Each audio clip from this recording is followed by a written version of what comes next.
Presidente ha parlato di una rivoluzione, in cosa consisterà nei pronto soccorso? Siamo i primi ad introdurre questo nuovo principio nei pronto soccorso, ovvero delle persone che sono dei neolaureati in medicina, dei nostri professionisti e anche il mondo del volontariato che si occuperanno dei pazienti direttamente in sala d'attesa. Questo accadrà dal 1° di settembre e assieme a questo ovviamente anche introducendo nuovi principi rispetto ai tempi d'attesa. Ad esempio per un codice bianco non si debbono superare le 4 ore. Questi assistenti saranno anche formati e qual è il profilo di chi verrà a ricoprire questo ruolo?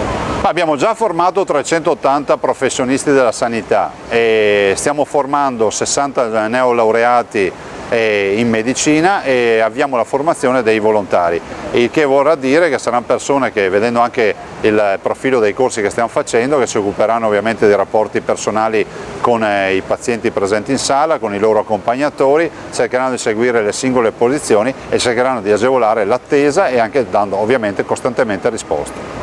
Perché ci avete tenuto a fare questo? Qual è il principio che c'è dietro la filosofia di questo intervento? L'obiettivo è quello di dare un servizio che sia un servizio degno di questo nome, di altissima qualità a 360 gradi, ovvero noi sappiamo che siamo bravissimi a curare, ma spesso i pazienti si lamentano della loro attesa per ore, un'attesa magari che non è seguita da risposte, da informazioni. E allora con questa modalità invece abbiamo delle persone dedicate a dare risposte e a seguire le singole posizioni.